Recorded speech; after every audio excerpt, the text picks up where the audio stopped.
Welcome to Chapter 3, Episode 3 of a musical journey titled The Venetian Connection.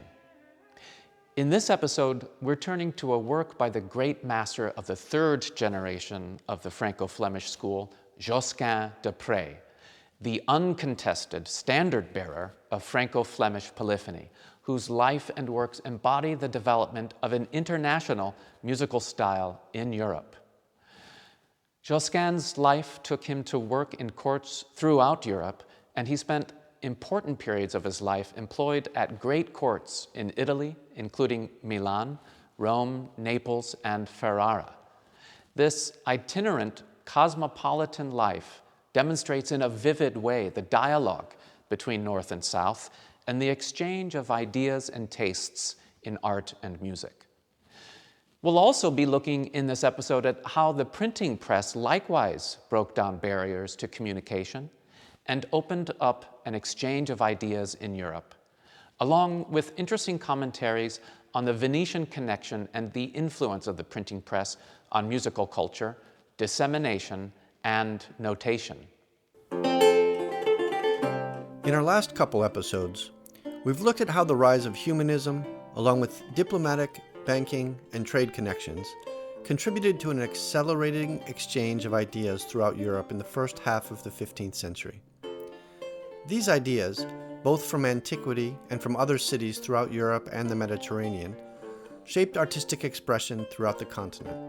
In this episode, we'll be exploring the work of the great composer Josquin de Prez, who is recognized as a central figure in the Franco-Flemish school and a master of the High Renaissance. Though the details of Josquin's life are much debated by scholars, the rough outlines seem clear. He was born and grew up in the northern Burgundian lowlands, spent his life working in the courts of France and Italy, and ultimately returned to his home region at the end of his life.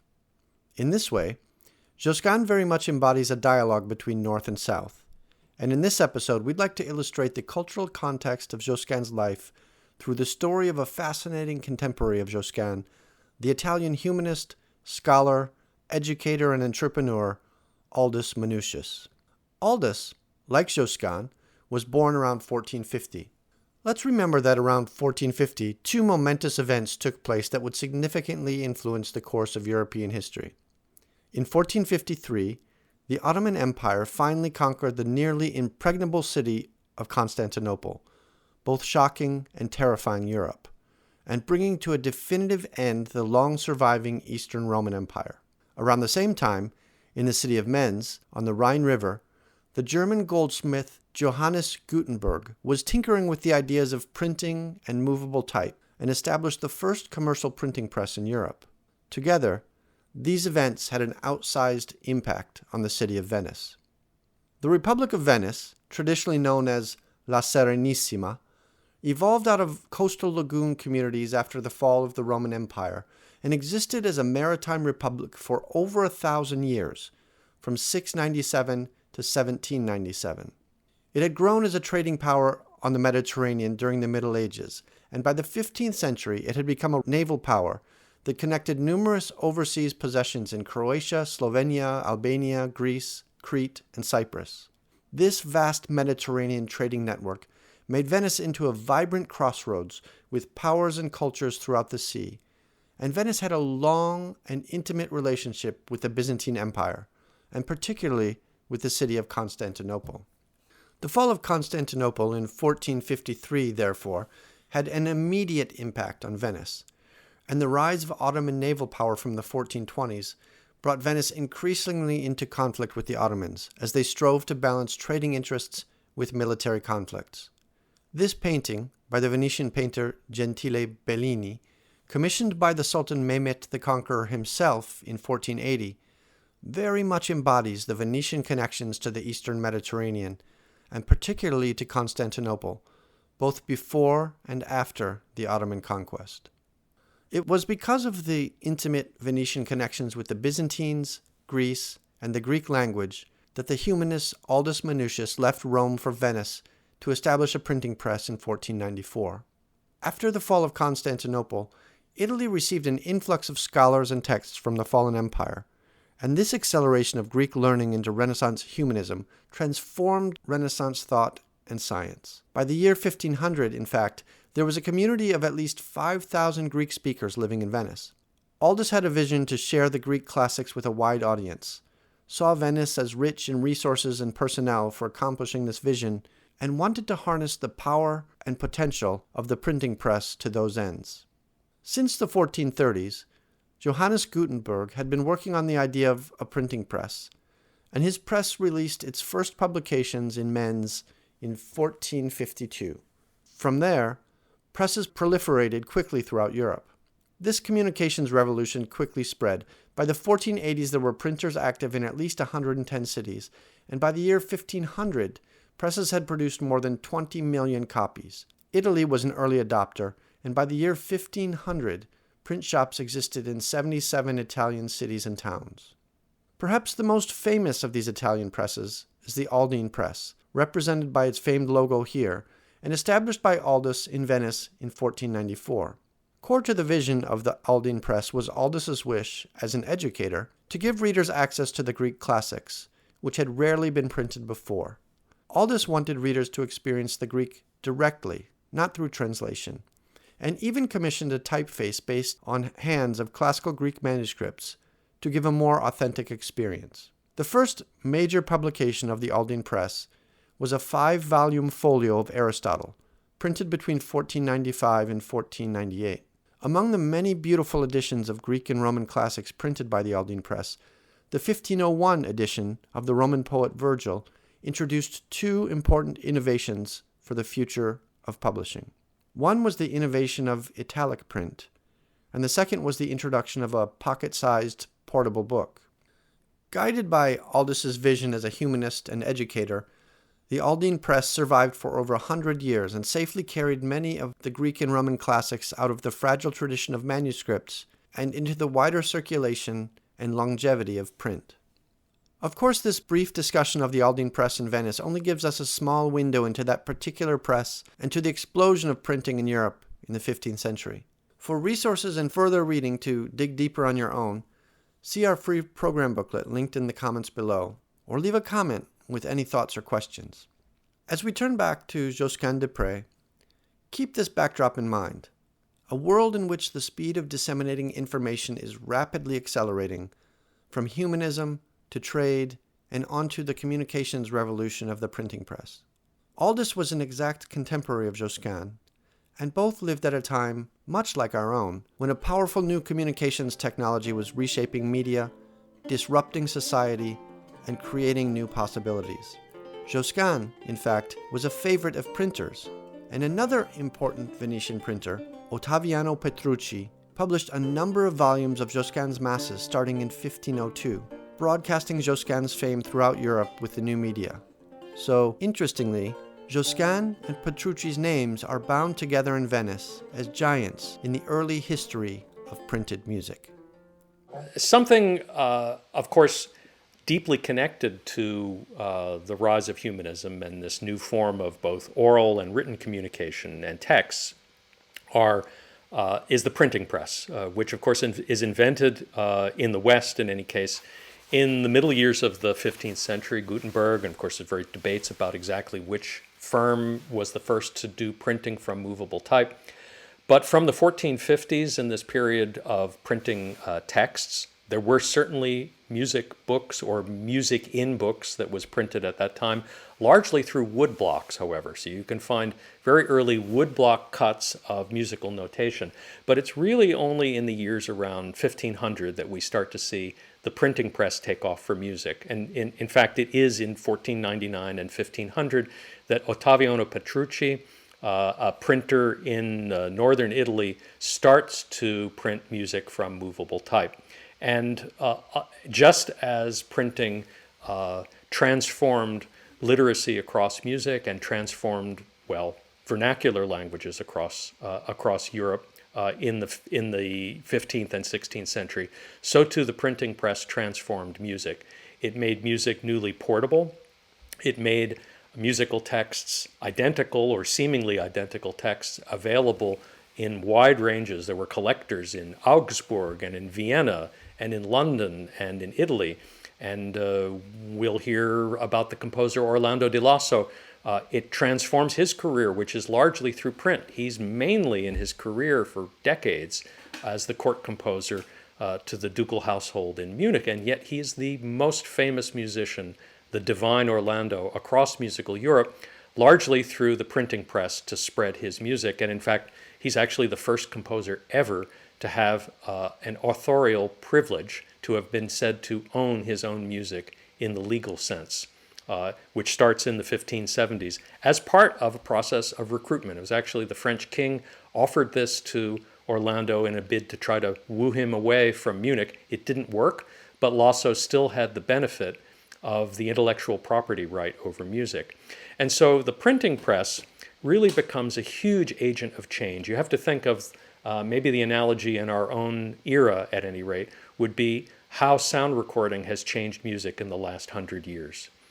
It's made music newly portable, discoverable. It's opened up new uses for music.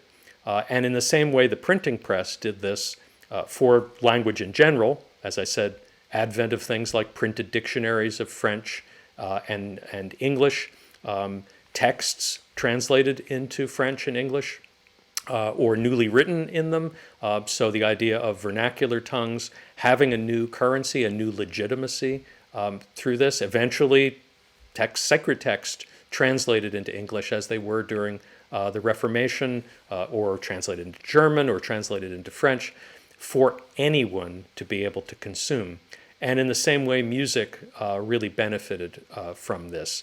And there was all kinds of energy put into this in places like Venice, which was a tremendous center of production of printed books through the 16th century. Thousands and thousands of books printed there by various firms and splattered all over musical Europe. Again, collected. Paris, another hugely important center.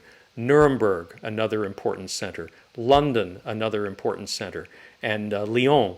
Each of these became terrifically important. And it's not surprising that when the Spanish crown and Catholic Church fan out their way into the New World, into New Spain, among the first things that they get up to, in addition to conquering and subjugating indigenous peoples, are creating Catholic churches and printing books, both imported books, but they actually were earliest music books were printed already in the 16th century in New Spain. And so this becomes a terrific agent of change and of dissemination, and as I said, of literacy too. And we should not forget, as we mentioned before with instruments, printing of tablatures, again, in thousands and thousands of different editions of these in the same places as tablature fanned out to be used in various places by amateur musicians, and buying musical instruments, musical domesticity, the affordability of print. This made music newly portable across social lines as well as across, let's say, linguistic or geographical spaces. Let's take a look at one of Josquin de Prez' most highly regarded motets, Ave Maria, Virgo, Serena. Ave Maria, Virgo, Serena was probably composed in the early 1480s, as it was preserved in a manuscript at the imperial court of Innsbruck at that time. The exact where or why this piece was composed is uncertain. Nevertheless, it still holds an important role in the story of both Josquin de Prez and of music from the late 15th century. It has long been considered Josquin's most popular composition. Some of the text is taken from an old Marian prayer, a tradition of devotional music directed towards Mary's intercessory power.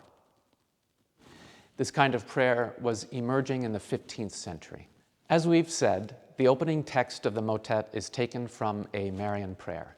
Then there's a series of stanzas made up of 4 lines, which are organized into rhymed couplets. Each stanza corresponds with the 5 major Marian feasts, which are dedicated to important events in her life. These include her conception, her birth, the annunciation of her role, her purification, and her assumption into heaven. It finishes with a personal prayer switching from we to me. Contrasting textures, meters, and points of arrival mark each section distinctly. In fact, the sections are so distinct that I use this piece to teach these concepts to undergraduate non-majors. If we think about Ave Maria by Josquin and the other pieces on the program, we are suddenly thrown into a very different space. Now, Josquin was completely conversant with that world of Ockeghem that we just mentioned before. He knew those old forme fixe shapes of the sort that Dufay and Busnoys had composed in. But already in this period, there's a new sense of literary forms that are more varied than this, and Ave Maria, which is a kind of a lexicon of the new ideas of chordal homophony, coming out of that Italian world we were talking about, and now systematic imitation, in which each of the voice parts is hierarchically equivalent in terms of its importance, but they also participate in the same presentation of the same melodies. And this is something in which what Josquin did, that is the systematic imitation, is absolutely audible to the listener. Whereas in the Missa Prolazionem, it is absolutely inaudible to the listener, what he had going on in it. So there's a way in which Josquin, it's what you hear is what you get, I suppose, in each of these pieces. The surface procedures are exactly how the piece was put together. Not to say that Josquin wasn't conversant with those now more sophisticated visual or abstract forms. But these pieces speak in a way that have a kind of an immediacy of construction. And of course, what is the thing that they're built around? They're built around a series of clearly declaimed poetic phrases.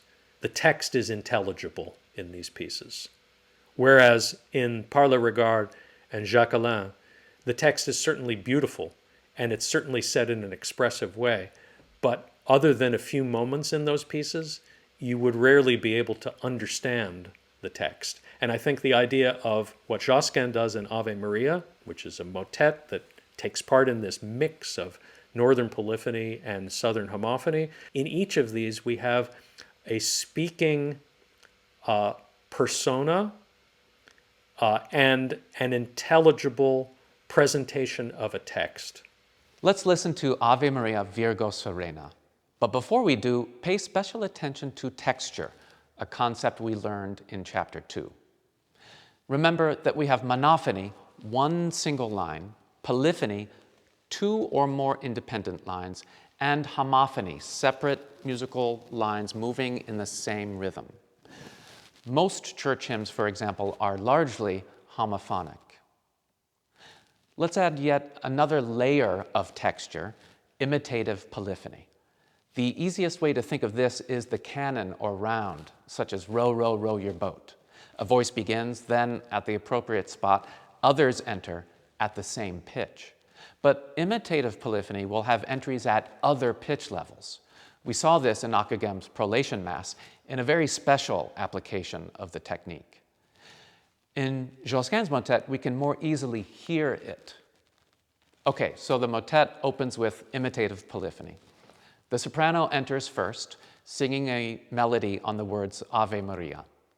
Then the alto enters 2 bars later and sings that same melody, just down an octave. Then the tenor enters 2 bars after the altos, at the same octave as the altos. Then the bass is 2 bars after that, but down another octave. This is the first point of imitation. Then, before the basses can finish, the sopranos start again, but on the new words, grazia plena, and the other voices follow in the same fashion. This is the second point of imitation. Then this happens a third time, 3, the Trinity, on the words Dominus tecum. The section ends in free polyphony, that is, not imitating each other, before going to a new section which is homophonic, voices moving together at the same time in the same rhythm. Later in the motet, you will feel a distinct change in meter from duple to triple on the words Ave Vera Virginitas. Josquin continues these changes in meter and texture as the piece progresses. Have a listen.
I really love that motet.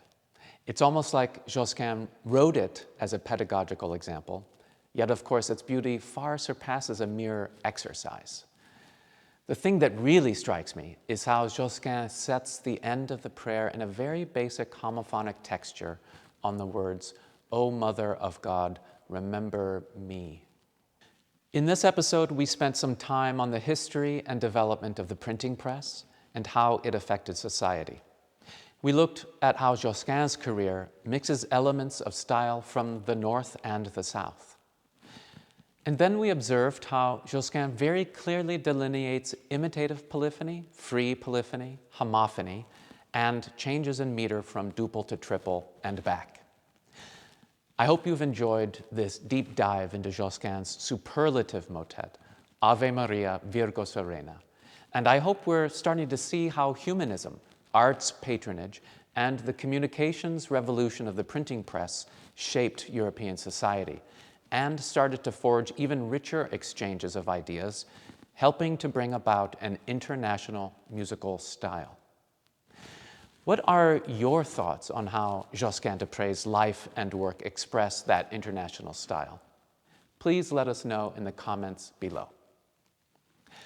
Next time, we'll continue to explore this emerging international style and see how exploration of the earth and the cosmos challenged belief and shaped European society at the end of the century.